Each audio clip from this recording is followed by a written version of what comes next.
السلام عليكم ورحمة الله تعالى وبركاته. مساء الخير البنات، وش راكم؟ ان شاء الله يا ربي تكونوا كامل بخير وعلى خير.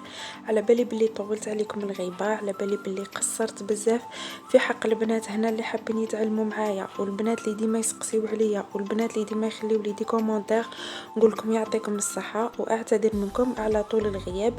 الاسباب كانت فوق طاقتي، ولكن رجعت معكم ان شاء الله بكل قوة وحماس. واليوم جيت نشارك معكم هذا الرشمة اللي تقدروا ديروها على واش حبيتوا.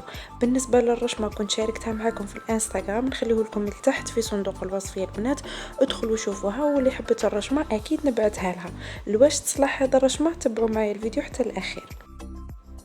طريقة الرشيم كنت شاركتها معكم من قبل، وهذه هي الرشمة من بعد ما كنت رشمتها. والسلعة اللي راح نخدم بها أكيد راح تكون بين الحجر، الدمعات والأوفال والباكستراس السيبورات، يعني السلعة المعتادة تاع البيغلاج والدارجة حاليا. يعني نخدمو ديما يا البنات بالحاجة اللي تمشي لنا والحاجة اللي راهي طوندونس. الشمس هذه اللي ما نستغناوش عليها تاني في البيغلاج، وفيها بزاف لي كولور. والحاجة اللي عاودوا ولاو لها دركا بزاف وراهي دوموندي بزاف اللي هي الخدمه بالكاسي ولا المهرس. لي كولور انتوما اللي تلعبوا عليهم، وعلى قد ما يكون عندك تناسق في الالوان مليح، وعلى قد ما تكون الطريقه تاعك في اختيار الالوان اتيرونت وتكون مليحه، راح يجيوك الزبائن.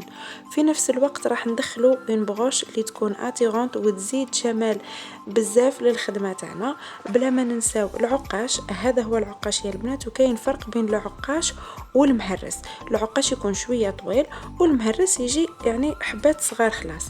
الكريستال انا هنا خيرت هاد لي دو كولور اللي راح تشوفوهم معايا.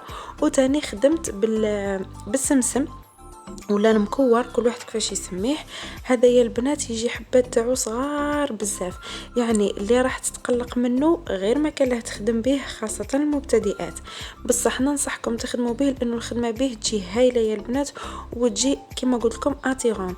لازم تحاولوا ديما تخدموا بالحاجه اللي تجلب الزبون وتخلي خدمتكم في البيغلاج تجي باهيه وتجي باينه باللي هذه الخدمه تاعك واللمسه تاعك. وكما والفتوني نبدا ديما الخدمه تاعي باللصقه، يعني اي حاجه تلصق باللصقه نبدا بها هي الاولى. علاه؟ باش نتعلم الزربه وخفه اليد. يعني الرشمه تاعي راح نطلعها ليه ومن بعد نعاود كلش بالبرا والخيط. راح تشوفوا معايا الطريقه تاع تثبيت لي زيستراس باللصقه وكيفاش نعاودهم بالبرا والخيط، لانه كنت درت لكم من قبل فيديو وبزاف بنات اللي ما فهمونيش ودخلوا عندي في الانستغرام وقالوا لنا ديري لنا الشرح بالتفصيل. كما شفتوا كنت لصقت لي زيستراس، هنا لصقت نيميرو 10 هو اللي من تحت، وفي هذا العرش راح ندير نيميرو 12. علاه درت الديس من تحت؟ لانه ديس يقدر يدور هذيك الدوره تاع القناويه عادي، بصح الدوز يعذبك شويه لانه جاي شويه خشين عليه. دونك كي يعود عندك وين كاين الالتواءات بزاف في الرشمه تاعك، لازم عليك تخدمي بالديس كما قلت لكم من قبل في الصدر وهراني. ونظن انه الفيديو هنا شارح نفسه بنفسه.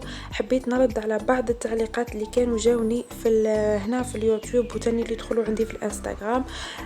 اول سؤال جاني اللي هو الفايدة تاع الشمع وش هي، ومنين نلقاو يعني هذا الشمع تاع الخيط، وين نلقاوه يتباع يا البنات في اي محل اللي يبيع لوازم الخياطة. قولوا له الشمع تاع الخيط، هكا اسمه، ما عندوش اسم واحد اخر، الشمع تاع الخيط. بالنسبه للولايات اللي موش متوفر فيهم يقولوا لي نشوف لهم محل اللي يدير التوصيل لهذه الولايات باش يقدروا يشريوا من عنده. هذه اول نقطه. تاني نقطه تاني كانت جاتني بزاف اللي هي الطريقه تاع الرشيم. بزاف اللي يدخلوا عندي جدد وما شافوش اني كنت درت فيديو من قبل على طريقه الرشيم الصحيحه بالتفصيل الممل، يعني ملي نبدا الرشمه القماش، كيفاش نلصق لاطوال كولونت، كلش راني كنت درته لكم من قبل. نخلي لكم لا فيديو لتحت في صندوق الوصف. وتاني دخلوا عندي بزاف البنات اللي يقولوا لي كيفاش نحسبوا حق يدنا.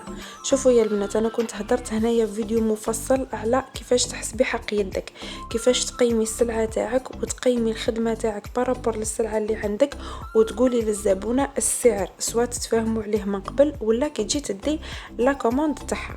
هاد الحاجه يا البنات ما نقدرش نجاوبكم انا بالتفصيل. كاين اللي دخلوا عندي وقالوا لي اعطينا لو بري، وكي قلت لهم قالوا لي حنا في الولايه تاعنا مستحيل يعطيونا هاد السعر. دونك نقدر نعطيك انا ان بري اللي يقدر يجيك غالي، كما يقدر يجيك عادي، كما يقدر يجيك رخيص. كل وحده على حساب الولاية تاعها تقيم خدمتها. برك انا الحاجة اللي ديما نقولها لكم، ماشي تتعبي تتعبي تتعبي وفي الاخر ما تنالي حتى حاجة. هذه هي النصيحة اللي ديما نقولها لكم. حاولوا تعتمدوا على نفوسكم، وحاولوا نتوما اللي ديروا قيمة لنفوسكم باش الناس تقيم خدمتكم وتعطيكم اي بخي اللي نتوما دومونديوه، لانه هذاك تعبك، ماشي حاجة اللي رايحة يعني تجيبيها من فراغ.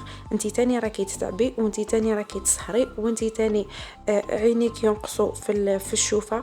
بزاف حوايج يا البنات اللي اثر عليهم البيرلاج، يعني اني نهضر عن تجربة.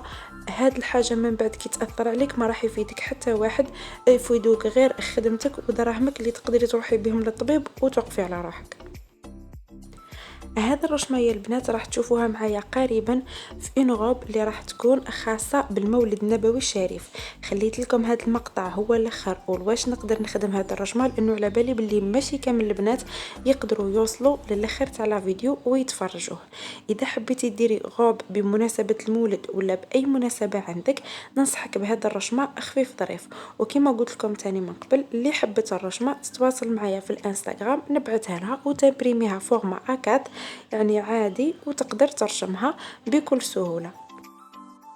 وكان هذا هو الجزء الاول تاع لا فيديو تاعنا تاع نهار اليوم. لا فيديو جاتني بزاف طويله، ما حبيتش نطول فيها اكثر من هكا. ان شاء الله يا ربي تكون عجبتكم، واستناو الجزء الثاني اللي راح نبارطاجيه معكم هاد اليومين، يعني مانيش راح نطول عليكم. فقط ما تنساوش تدعموني باللايك وبالتشجيع، وقولوا لي رايكم لتحت في لي كومونتير في هذا الرشمه. وهنا نخليكم نقول لكم الى اللقاء، الى فيديو جديد ان شاء الله.